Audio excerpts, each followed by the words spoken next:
Guys, आज हम लोग जो है फर्स्ट चैप्टर बायोलॉजी में स्टडी करेंगे। चैप्टर का नाम है फंडामेंटल यूनिट ऑफ लाइफ और इस चैप्टर को हम लोग देखेंगे। तो आइए सबसे पहले हम लोग देखते हैं इस चैप्टर में किस किस टॉपिक को पढ़ना है।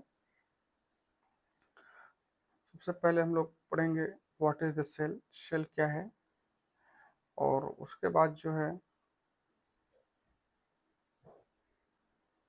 दूसरा पॉइंट है discovery of cell, what is the cell, discovery of cell. उसके बाद हम लोग पढ़ेंगे shape of cell, cell theory पढ़ेंगे और exception of cell theory, cell theory के जो एक्सेप्शन हैं उसको पढ़ेंगे।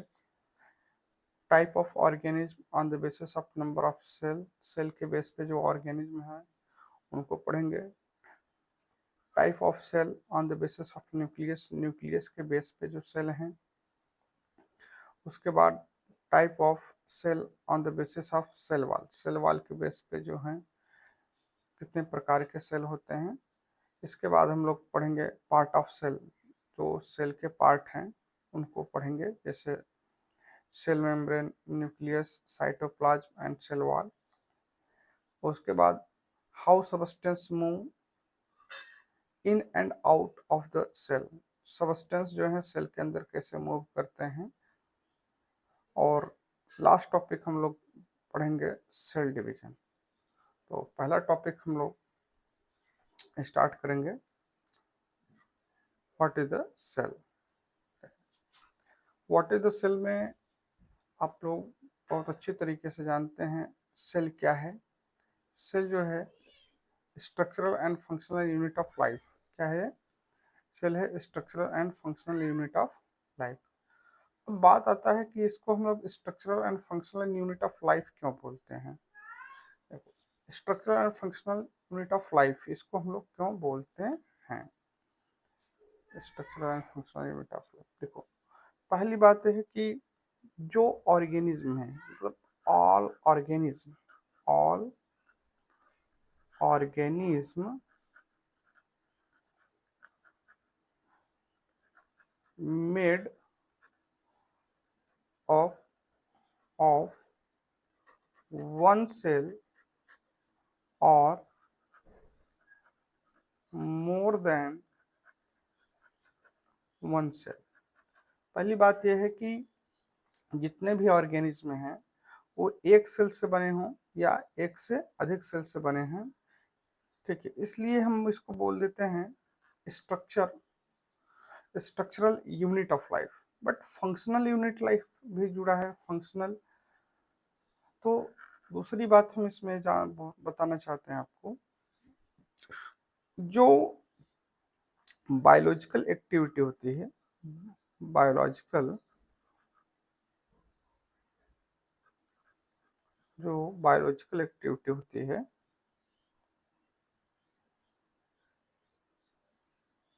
बायोलॉजिकल एक्टिविटी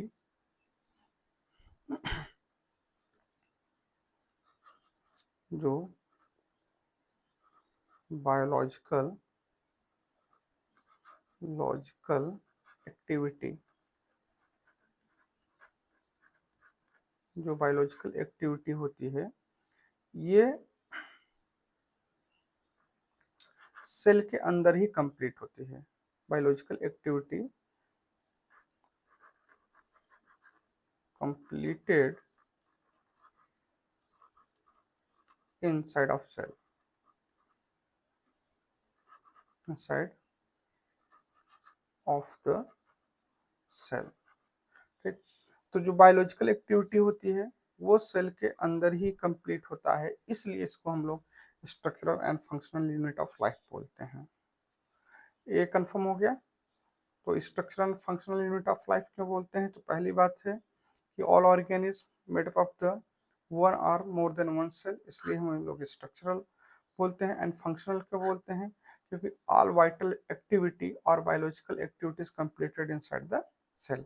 और जो बायोलॉजिकल एक्टिविटी होती है या वाइटल एक्टिविटी होती है वो कंप्लीट कहाँ होती है, सेल के अंदर, इनसाइड द सेल, इसलिए इसको हम लोग structural and functional unit of life बोलते हैं।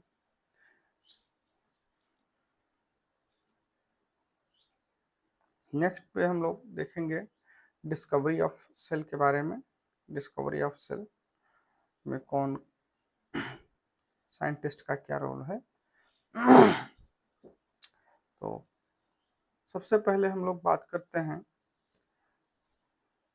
डेड सेल का।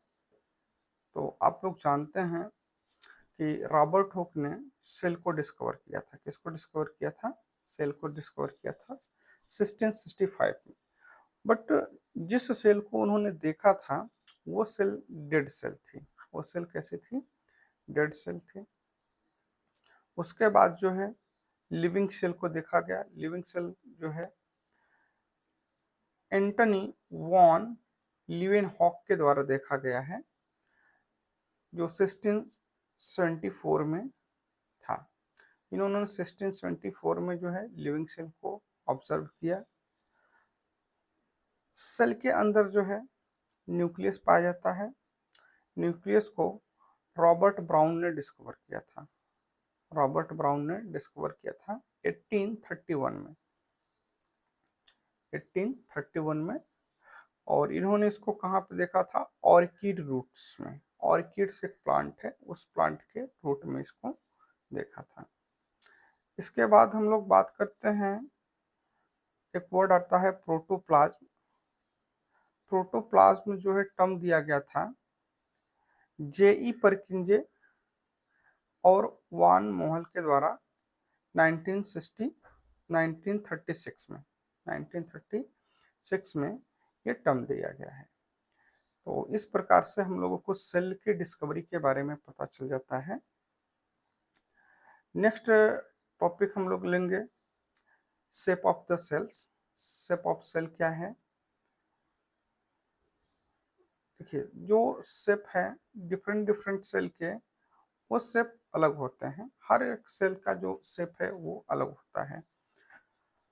तो यहाँ पे हम लोग देख ले रहे हैं। सबसे पहले हम बात करते हैं ओवल शेप का। ओवल शेप में देखिए ओवम होता है।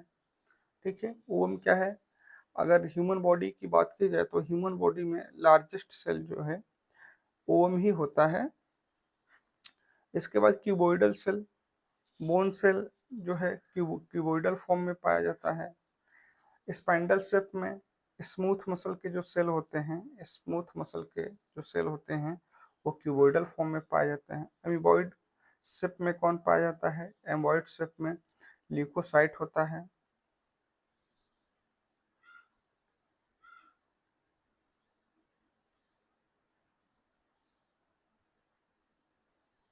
एम्बॉइड सेल में ल्यूकोसाइट होता है, जिसको हम लोग WBC के नाम से समझते हैं, जानते हैं।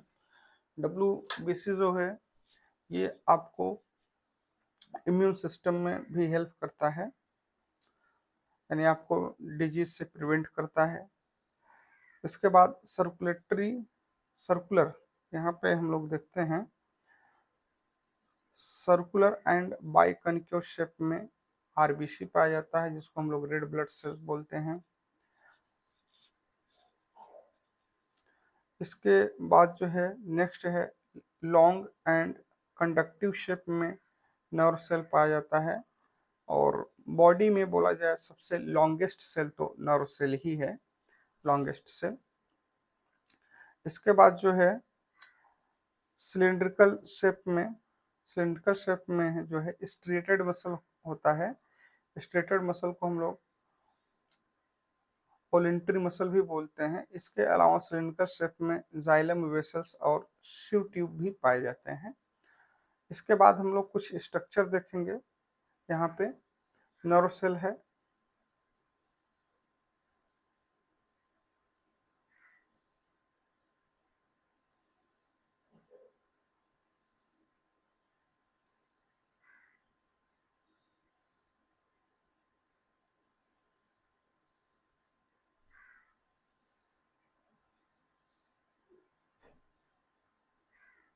ये स्ट्रक्चर जो है नर्व सेल का है। और ये जो है इंटेस्टाइनल सेल हैं। थोड़ा सा इसको मैं डार्क कर दे रहा हूँ।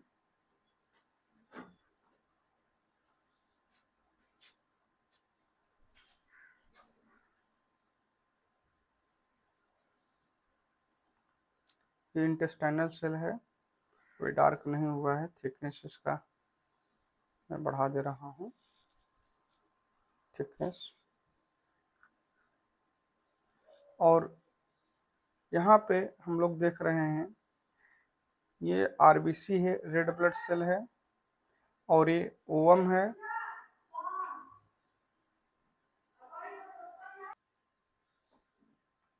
तो आप लोग जो है नर्व सेल देख लिए, ये नर्व सेल है, ये इंटेस्टाइनल सेल है, ये रेड ब्लड सेल है, ये ओवम है, ये बोन सेल हैं, ये वाइट ब्लड सेल्स हैं, और ये स्पम है। स्पम जो है हैप्लॉइड होता है, एन होता है, एन का मतलब हाफ नंबर ऑफ क्रोमोसोम होता है।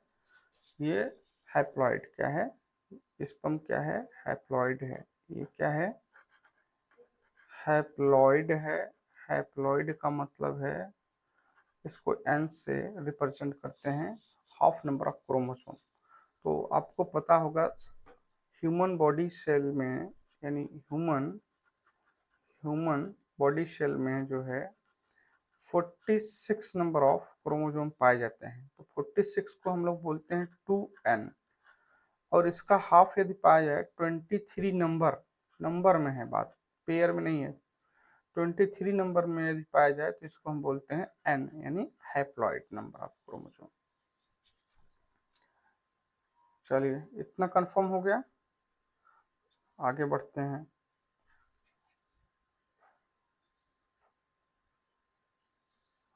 अब हम लोग यहाँ पे स्ट्रक्चर जो है रेड ब्लड सेल का ही है, यहाँ पे मसल का है, और ये जो है गार्ड सेल का है, और नर्व सेल, डायटम्स और पैरामीशियम, ये सब सेल हैं। सेल के देखेंगे आप यहाँ पे जितने भी सेल हैं, सभी सेल के शेप जो हैं अलग अलग हैं। तो आपको ये पता चल गया कि जो भी सेल होते हैं बॉडी के अंदर हों, या प्लांट्स बॉडी के अंदर हो, या ह्यूमन बॉडी के अंदर हो, सेल का जो शेप होता है डिफरेंट डिफरेंट होता है। नेक्स्ट स्लाइड में अब हम लोग देखते हैं, हम लोग डिस्कवरी ऑफ सेल पढ़ लिए हैं। Next slide.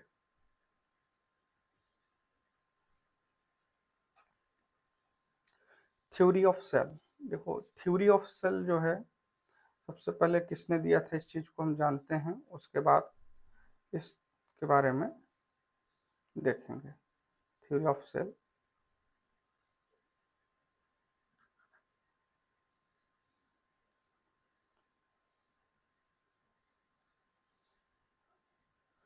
देखो थ्योरी ऑफ सेल को प्रपोज करने वाले जो साइंटिस्ट थे जिनको क्रेडिट मिला हुआ है, उनको एम.जे. स्लाइडेन और थियोडर श्वान नामक साइंटिस्ट थे।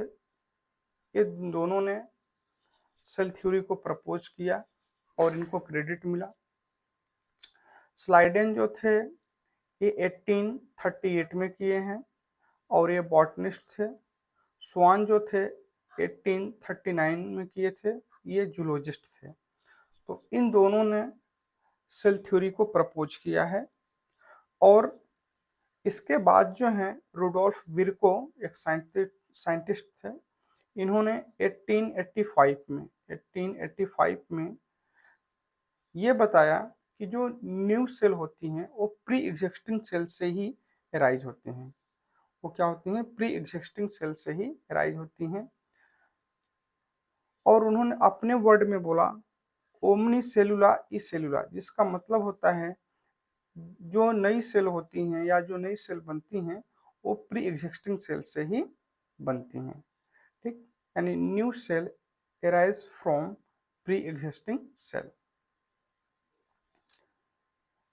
अब नेक्स्ट स्लाइड में हम लोग देखेंगे कुछ फीचर हैं सेल थ्योरी को, के फीचर को देखेंगे कि सेल थ्योरी के कौन कौन से फीचर हैं। देखिए पहले बात है सेल थ्योरी का कि जितने भी ऑर्गेनिज्म हैं वो एक सेल से या एक से अधिक सेल से बने होंगे। All living organism are made up of one cell और मोर देन वन सेल, यानी जितने भी ऑर्गेनिज्म हैं वो एक सेल या एक से अधिक सेल से बने हैं। उसके बाद cell is the basic unit of life, इसको हम लोग बोलते हैं cell is the basic unit of life या functional unit of the life. इसको हम क्यों बोलते हैं? क्योंकि जितनी भी बायोलॉजिकल रिएक्शन या मेटाबॉलिक रिएक्शन होता है ये कहाँ होता है? सेल के अंदर होता है, इसलिए इसको हम लोग फंक्शनल यूनिट ऑफ लाइफ बोलते हैं। अगर हम लोग बोले स्ट्रक्चरल यूनिट ऑफ लाइफ तो इसका मतलब है कि सभी ऑर्गेनिज्म सेल से बने हैं। ठीक, तो यहाँ पे सेकेंड लाइन में है cell is the basic unit of function of metabolic reaction that take place inside of the cell, यानी जितने भी मेटाबॉलिक रिएक्शन होते हैं वो सेल के अंदर होते हैं। इसके बाद थर्ड है all living cell arise from the pre existing cell, जितने भी नई सेल बनती हैं वो प्री एग्जिस्टिंग सेल से ही एराइज होती हैं।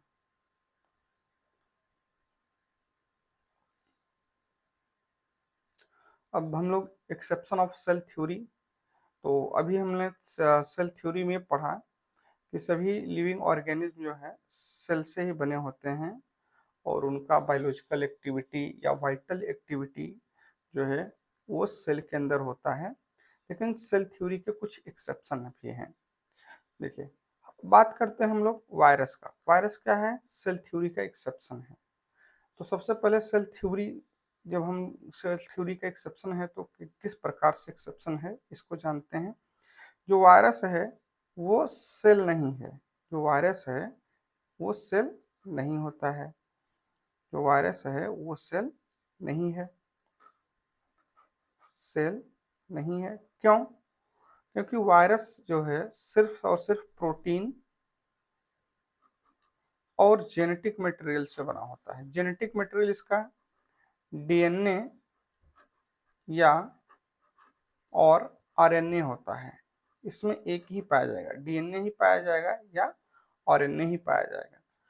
ठीक, तो इसलिए इसको हम लोग सेल नहीं बोलते हैं। लेकिन थोड़ा सा आप लोग ये जान लीजिए कि सेल क्या है और सेल में क्या क्या पाए जाते हैं, उनके क्या क्या प्रॉपर्टीज हैं, इनको हम समझा देते हैं। देखिए, कोई भी सेल हो, ठीक है, सेल में जनरली तीन चीजें पाई जाएंगी जरूर। Cell membrane, membrane